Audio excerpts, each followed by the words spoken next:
Good morning students. हम पढ़ रहे हैं यूनिट्स ऑफ कंसंट्रेशन। उसमें हमने मोलरिटी देख ली है, मोलरिटी देख ली है, एक होती है नॉर्मेलिटी। ये आपके नोट्स में नहीं है। ये फार्मूला आप अगर इस चैप्टर के लास्ट में पेज खाली है तो उसमें ये फार्मूला लिख लेना नॉर्मेलिटी का। ये छूट गया था नॉर्मेलिटी वाला। Normality of a solution is defined as a number of gram equivalents of the solute dissolve per litre solution, कि 1 लीटर सॉल्यूशन में सॉल्यूट के कितने ग्राम इक्विवेलेंट वेट प्रेजेंट है, वही उसकी नॉर्मेलिटी होती है। और ग्राम इक्विवेलेंट वेट क्या होता है ये आपने 11th में भी देखा था कि इसको काउंट कैसे करते हैं। जो भी सॉल्यूट का मास दे रखा है उसको डिवाइड कर देंगे ग्राम इक्विवेलेंट मास से, तो ग्राम इक्विवेलेंट वेट उसका आ जाता है। ग्राम इक्विवेलेंट मास कैसे काउंट करते हैं ये भी आपको पता है। अगर कोई एसिड है तो उसका मॉलिक्यूलर मास काउंट करके उस एसिड की बेसिसिटी से उसको डिवाइड कर देंगे। जैसे H2SO4 है, H2SO4 जितने H प्लस आयन डोनेट करता है या रिलीज करता है वही उसकी बेसिसिटी होती है। तो H2SO4 2 H plus ion donate करता है या रिलीज करता है तो उसकी बेसिसिटी 2 हो गई। तो H2SO4 का मॉलिक्यूलर मास कितना होता है 98। तो 98 को डिवाइड कर देंगे 2 से, तो वो उसका क्या आ जाएगा ग्राम इक्विवेलेंट मास आ जाएगा। बेस के लिए जितने OH डोनेट करता है वही उसकी एसिडिटी होती है, यानी कि बेस का मॉलिक्यूलर मास अपॉन उसकी एसिडिटी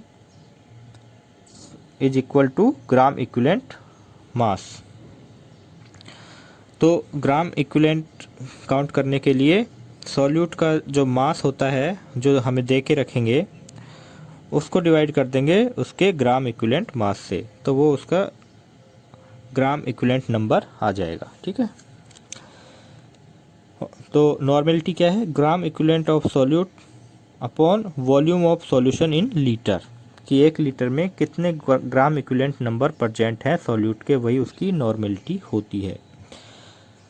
इसको इस तरह से भी कई बार शो करते हैं ज़्यादातर प्रैक्टिकल्स में। N/2 का मतलब है सेमी नॉर्मल सॉल्यूशन है।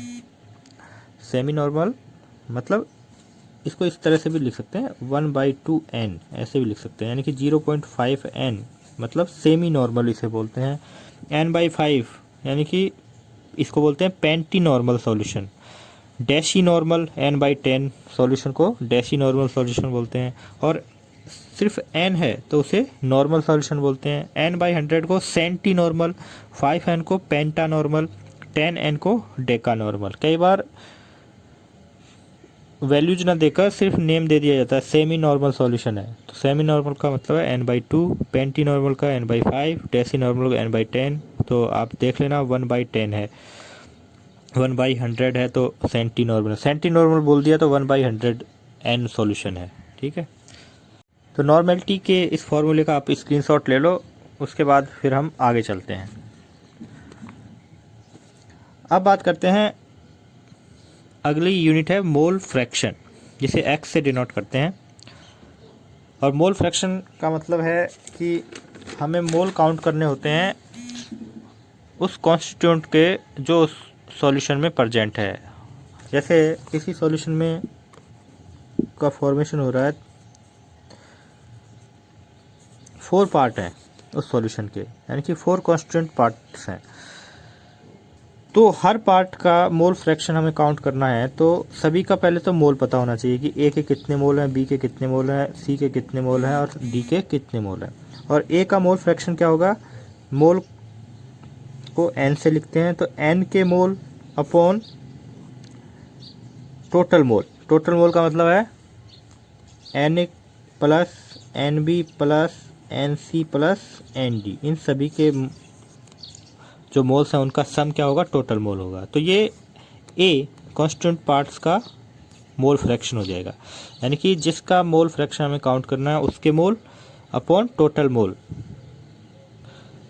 यही क्या कहलाता है, उस कॉन्स्टेंट पार्ट्स का मोल फ्रैक्शन कहलाता है। B का हमें काउंट करना है मोल फ्रैक्शन, तो क्या कहेंगे Nb upon total mole. Total mole का मतलब है Na plus Nb plus Nc plus Nd। लेकिन हम यहाँ जो सॉल्यूशन की बात कर रहे हैं वो बाइनरी सॉल्यूशन है, यानी कि एक होगा ए एक होगा बी, यानी कि एक होगा सॉल्वेंट एक होगा सॉल्यूट। तो सॉल्वेंट का मोल फ्रैक्शन हमें काउंट करना है, तो हम क्या कहेंगे, सॉल्वेंट के मोल, उस सॉल्यूशन में सॉल्वेंट के mole upon total mole. Total mole मतलब सॉल्वेंट के मोल प्लस सॉल्यूट के मोल। ठीक है, डेफिनेशन क्या है, the ratio of the moles of a constituent and the total number of moles present in a mixture is known as the mole fraction of the constituent. Mole fraction is denoted by X. तो mole fraction क्या होगा, number of moles of a constituent upon total number of moles. कई बार exam में direct पूछ लेते हैं mole fraction show कीजिए, या फिर कोई न्यूमेरिकल भी आ सकता है, बड़ा इजी होता है। तो आगे देखो क्या क्या हमने बताया है। If there are two constituent A and B in a binary mixture having Na and Nb moles of each constituent and the mole fraction are Xa and Xb, then Xa is equal to Na upon total mole. Total mole means Na plus Nb, and Xb is equal to Nb upon total mole, Na plus Nb. The sum of mole fraction of all the component in the solution is always equal to 1 as shown below. और binary solution के लिए ही नहीं, कैसा भी solution हो, कितने भी constituent से मिलकर बन रहा हो, सबकी मोल फ्रैक्शन का जो ऐड होगा, सम होगा, वो 1 ही होगा। मतलब XA plus XB is equal to 1। XA की वैल्यू ये होती है, XB की वैल्यू ये होती है, इनका जो सम होगा वो 1 ही होगा। तो इनमें से किसी एक की वैल्यू हमें काउंट करनी है, तो दूसरे की वैल्यू हमें पता होगी, तो एक की वैल्यू हम काउंट कर सकते हैं। जैसे XA की वैल्यू काउंट करनी है और XB की पता है, तो ये फॉर्मूला काम में आ जाएगा 1 माइनस XB, क्योंकि XA plus XB is equal to 1 होता है। या फिर XB की काउंट करनी है और XA की पता है, तो 1 में से सब्सट्रैक्ट कर देंगे XA को, तो वो XB की वैल्यू आ जाएगी। Mole fraction is independent to temperature. Temperature का इस पर कोई इफेक्ट नहीं होता है। अगर कोई न्यूमेरिकल आता है तो वो इस टाइप से आएगा। यहाँ पर आपको मोल्स तो नहीं दिए जाएंगे, लेकिन उसका अमाउंट दिया जाएगा ग्राम्स में। अगर ग्राम्स में अमाउंट दे रखा है किसी कॉन्स्टिट्यूएंट का, तो फिर उसके मोल पहले काउंट करो सबके, और फिर मोल फ्रैक्शन काउंट करो। समझ गए? पहले मोल काउंट करो फिर मोल फ्रैक्शन। मोल फ्रैक्शन का तो हमें पता है कि कैसे काउंट करना है, मोल कैसे काउंट करने हैं ये हम पहले देख चुके हैं कि जो अमाउंट दे रखी है ग्राम्स में, उसको डिवाइड कर देंगे उस कॉन्स्टिट्यूएंट के मोलर मास से। ठीक है, मोलर मास आपको दिया भी जा सकता है और नहीं भी दिया जा सकता है, ये कोई कंपलसरी नहीं है कि मोलर मास आपको दे ही। हाँ, उस कॉन्स्टिट्यूएंट का फॉर्मूला दे देगा, उससे आप मोलर मास काउंट कर लोगे। क्वेश्चन क्या है, a solution is prepared by adding 100 gram of methyl alcohol to 120 gram of water. Calculate the mole fraction of methanol and water. देखिए, मेथेनॉल का मास दे रखा है, अमाउंट दे दिया 100 ग्राम, लेकिन मेथेनॉल का मोलर मास नहीं दिया, तो उस मेथेनॉल का मोलर मास हमें काउंट करना होगा। और उसके फॉर्मूले से मेथेनॉल यानी कि मेथिल अल्कोहल क्या होता है, CH3OH। कार्बन, तो मोलर मास कैसे काउंट करते हैं मैंने पहले बताया था कि जो मोलिकुलर मास होता है उसको ग्राम्स में लिख देंगे तो वो मोलर मास हो जाएगा। और मोलिकुलर मास कैसे काउंट करते हैं, एटॉमिक मास का सम ही मोलर मास होता है। कार्बन का एटॉमिक मास क्या होता है, 12। हाइड्रोजन का 1 होता है, तो 3 हाइड्रोजन है प्लस 3। ऑक्सीजन का क्या होता है, 16, हाइड्रोजन का 1। तो इन सब को जब ऐड करोगे तो वो आएगा 32, यानी कि ये क्या हो गया, मोलिकुलर मास। और इसमें आगे हम लिख देंगे ग्राम, तो ये क्या हो जाएगा, मोलर मास हो जाएगा, किसका, मेथेनॉल का। तो ये वैल्यू दे रखी थी, ये हमने काउंट कर ली है, तो ये क्या आ जाएंगे, मोल्स आ जाएंगे, किसके, मेथेनॉल के, उस सॉल्यूशन में। और वाटर के मोल्स काउंट करने हैं, तो वाटर का जो अमाउंट दे रखा है, मास दे रखा है, उसमें वाटर का मोलिकुलर मास से डिवाइड कर देंगे, तो ये वाटर के मोल आ गए। टोटल नंबर ऑफ मोल्स इन दोनों के मोल्स को ऐड कर देंगे, सम कर देंगे तो वो टोटल नंबर ऑफ मोल्स आ गए। और अब मोल फ्रैक्शन निकालना बहुत ही ईजी है। मेथनॉल के मोल्स अपॉन टोटल मोल, ये मोल फ्रैक्शन आ गया मेथनॉल का। वाटर के मोल्स अपॉन टोटल मोल, ये वाटर का मोल फ्रैक्शन आ गया। ठीक है, यहाँ पर कुछ आपके लिए इम्पोर्टेंट रिलेशनशिप दे रखी हैं, ये आपके कंपटीशन एग्ज़ाम के लिए बहुत ज़रूरी है, इनको देख लेना। कई बार डायरेक्ट बोर्ड एग्ज़ाम में तो इस तरह से नहीं करते, लेकिन कंपटीशन एग्ज़ाम्स में एक की वैल्यू देकर दूसरे की डायरेक्ट वैल्यू पूछी जाती है। नॉर्मेलिटी दे दी तो मोलरिटी पूछ ली जाती है, या फिर मोलरिटी देकर नॉर्मेलिटी पूछ ली जाती है। तो ये सभी रिलेशन आप देख लेना, ये आपके काम आएंगे। हमारा नेक्स्ट टॉपिक है solubility. Solubility of solids in liquid. देखिए, यहाँ सॉल्युबिलिटी की बात कर रहे हैं और दो तरह की सॉल्युबिलिटी की बात करेंगे, solubility of solids in liquids, और सेकंड टाइप ऑफ सॉल्युबिलिटी देखेंगे solubility of gases in liquid. यानी कि सॉलिड की लिक्विड में सॉल्युबिलिटी किस तरह से डिफाइन करते हैं वो देखेंगे, और गैस की लिक्विड में सॉल्युबिलिटी किस तरह से डिफाइन करते हैं वो देखेंगे। तो सबसे पहले देखते हैं कि सॉलिड को लिक्विड में हमने डिजॉल्व किया तो कितना ज़्यादा डिजॉल्व हो सकता है, वही उसकी सॉल्युबिलिटी है। सीधे शब्दों में बोलें तो कि कोई सॉलिड किसी लिक्विड की एक फिक्स अमाउंट में या फिक्स वॉल्यूम में कितना ज़्यादा डिजॉल्व हो सकता है टेम्परेचर और प्रेशर की कंडीशन बिना चेंज किए हुए। जो शुरुआत में टेम्परेचर और प्रेशर की कंडीशन थी वो लास्ट में भी वही रहनी चाहिए, सेम होनी चाहिए, और वॉल्यूम नहीं चेंज होना चाहिए किसका, सॉल्यूट का या फिर सॉल्यूशन का। तो उस सॉल्यूट का वॉल्यूम फिक्स रखना है, टेम्परेचर फिक्स रखना है और प्रेशर फिक्स रखना है। फिर हम किसी सॉल्यूट को सॉल्वेंट में डिजॉल्व कर रहे हैं और वो कितनी अमाउंट उसकी डिजॉल्व हो सकती है कि एक सैचुरेटेड सॉल्यूशन हमें ऑब्टेन हो जाए, वही क्या कहलाती है, सॉल्युबिलिटी कहलाती है। सॉलिड की उस लिक्विड में सॉल्युबिलिटी कहलाती है। इसकी डेफिनेशन देख लेते हैं।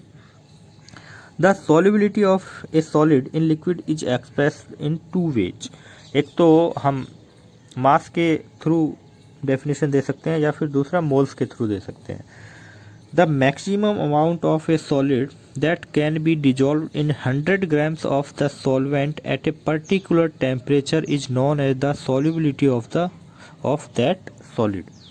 यूनिट क्या होगी इसकी, ग्राम upon 100 gram of solvent.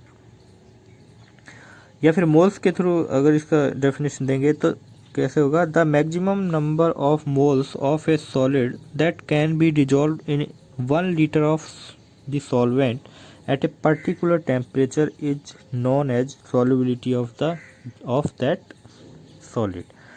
Unit क्या होगी, मोल पर litre.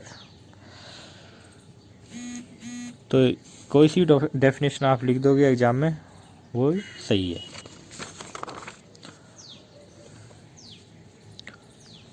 The solution in which maximum amount of substance is dissolved is known as saturated solution। तो हम क्या कर रहे हैं कि मैक्सिमम कितना सॉल्यूट डिजॉल्व कर सकते हैं वही सॉल्युबिलिटी है, और मैक्सिमम अमाउंट ऑफ सॉल्यूट हमने डिजॉल्व कर दिया है तो हमें कौन सा सॉल्यूशन ऑब्टेन होता है, सैचुरेटेड सॉल्यूशन ऑब्टेन होता है। यानी कि अगर दूसरे शब्दों में कहें कि सैचुरेटेड सॉल्यूशन ऑब्टेन करने के लिए जितनी अमाउंट ऑफ सॉल्यूट हम डिजॉल्व कर रहे हैं वही सॉल्युबिलिटी है। तो cause of solubility of solids in liquids, क्या कारण है कि सॉलिड लिक्विड में आसानी से डिजॉल्व हो जाते हैं, कुछ सॉलिड्स आसानी से डिजॉल्व हो जाते हैं। उसके 2 रीजन्स हैं, दोनों ही देखेंगे। फर्स्ट रीज़न क्या है कि वाटर में जब डिजॉल्व करते हैं किसी सॉलिड को, अगर वो सॉलिड आयनिक है तो वाटर में इजीली डिजॉल्व हो जाता है, क्योंकि जो वाटर होता है वो भी पोलर सॉल्वेंट होता है। तो उस सॉलिड के पॉजिटिव और नेगेटिव आयंस हैं वो वाटर के पोल्स के साथ अट्रैक्ट हो जाते हैं और उसमें डिजॉल्व हो जाते हैं।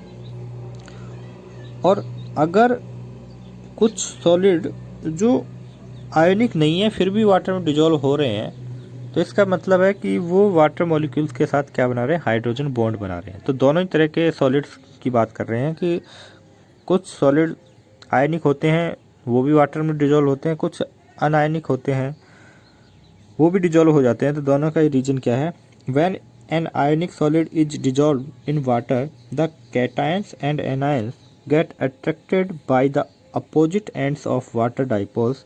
This process is referred to as hydration of ion. या फिर क्वेश्चन क्या बन सकता है, हाइड्रेशन ऑफ आयन क्या होता है, वाटर मॉलिक्यूल्स के साथ आयनिक सॉलिड के आयंस का अट्रैक्ट होना ही हाइड्रेशन ऑफ आयंस कहलाता है। Molecular solids do not ionize but they dissolve in water because of their ability to form hydrogen bonds with water molecule. तो जो नॉन आयनिक कुछ सॉलिड होते हैं अगर वाटर में डिजॉल्व है तो उसका रीजन है हाइड्रोजन बॉन्डिंग। अब देखते हैं factor affecting the solubility. First है nature of the solute and solvent. इसका मतलब है कि दोनों की नेचर सेम होनी चाहिए, सॉल्यूट और सॉल्वेंट की दोनों की नेचर सेम होनी चाहिए, मतलब लाइक डिजॉल्व लाइक, समान समान को घोलता है। अगर पोलर सॉल्यूट है तो सॉल्वेंट भी क्या होना चाहिए, पोलर होना चाहिए। अगर नॉन पोलर सॉल्यूट है तो सॉल्वेंट भी क्या होना चाहिए, नॉन पोलर होता है, क्योंकि लाइक डिजॉल्व लाइक, ज़्यादातर यही रूल फॉलो होता है। और वो हम बता ही चुके हैं कि नॉन आयनिक होगा तब भी डिजॉल्व हो जाता है, तो फिर वो हाइड्रोजन बॉन्डिंग की वजह से है, लेकिन उसमें भी वो कुछ ना कुछ पोलर तो होता ही है। Polar compounds like NaCl, KCl dissolve in polar solvent like water, and non-polar like naphthalene, iodine dissolve in non-polar benzene।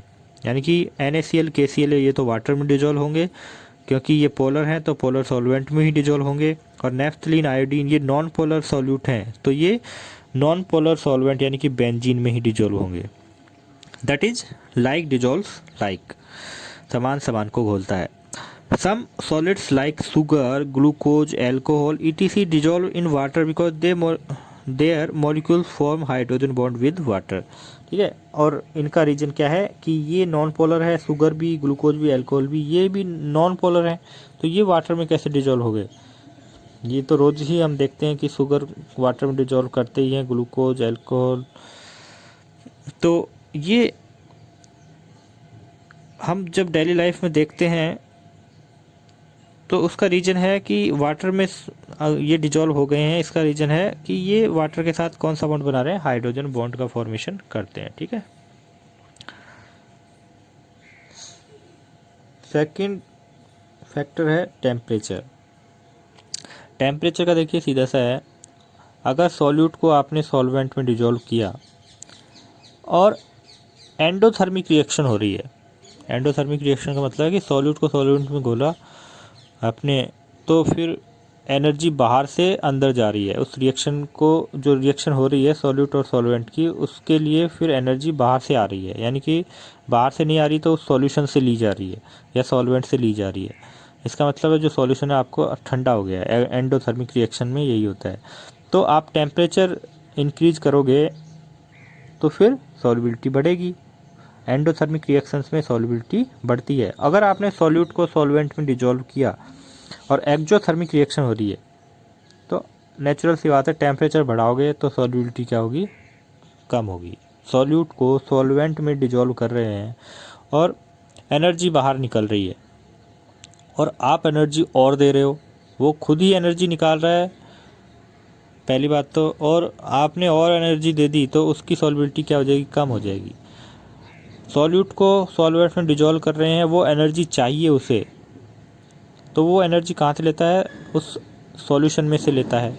और आप अगर एनर्जी दे रहे हो तो उसे बाहर से भी एनर्जी मिल गई है, तो इसका मतलब सॉल्युबिलिटी बढ़ेगी। तो सीधी सी बात है, एंडोथर्मिक रिएक्शन हो रही है तो सॉल्युबिलिटी बढ़ती है टेम्परेचर बढ़ाने पर, और एक्जोथर्मिक रिएक्शन होती है सॉल्यूट को सॉल्वेंट में डालने पर, तो सॉल्युबिलिटी कम होती है टेम्परेचर को इंक्रीज करने में। According to Le Chatelier principle, when heat is absorbed on dissolving solute in the solvent, then with increasing in temperature the solubility will increase. For example, ammonium chloride, KCl, potassium nitrate, sodium nitrate, potassium iodide, इनको dissolve करते हैं तो कौन सी reaction होती है? Endothermic reaction होती है, यानी कि ये एब्जॉर्व करते हैं हीट को तो सॉल्युबिलिटी इंक्रीज होती है। If heat is released then with increase in temperature the solubility will decrease। जैसे सोडियम हाइड्रोक्साइड है, लिथियम सल्फेट है, कैल्शियम एसीटेट है, इनको आप डिजॉल्व करोगे तो हीट जो है रिलीज होगी, हीट रिलीज होगी मीन्स एक्जोथर्मिक रिएक्शन होगी और सॉल्युबिलिटी कम होगी। सम सॉलिड्स शो एबनॉर्मल बिहेवियर, कुछ एबनॉर्मल बिहेवियर भी शो करते हैं, जैसे ग्लूमबर साल्ट है। ग्लूमबर साल्ट का सीधा फार्मूला पूछ लेते हैं, sodium hydroxide into 10 hydrate, 10 water molecule इसके साथ अटैच दिखाना पड़ेगा सोडियम सल्फेट के साथ, तो वो क्या कहलाता है? Glauber salt. Its solubility increases up to 32.4 degree Celsius and then decreases it because at 32.4 degree Celsius the water of crystallization is removed and it become anhydrous. कहने का मतलब है कि इस टेम्परेचर तक तो सॉल्युबिलिटी बढ़ती है, लेकिन इससे ऊपर जैसे टेम्परेचर जाएगा तो सॉल्युबिलिटी डिक्रीज होती है ग्लूमबर साल्ट की।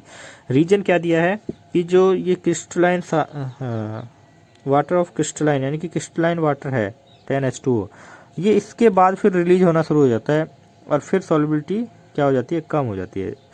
ये तब तक ही सॉल्युबल था जब तक इसमें क्रिस्टलाइन वाटर था। इस टेम्परेचर तक तो रहता है क्रिस्टलाइन वाटर, लेकिन इससे ज़्यादा टेम्परेचर पर ये क्रिस्टलाइन जो वाटर है ये रिमूव हो जाता है, इससे सॉल्युबिलिटी कम होना शुरू हो जाती है। इसके बाद नेक्स्ट टॉपिक है solubility of gases in liquid, ये नेक्स्ट वीडियो में देखेंगे।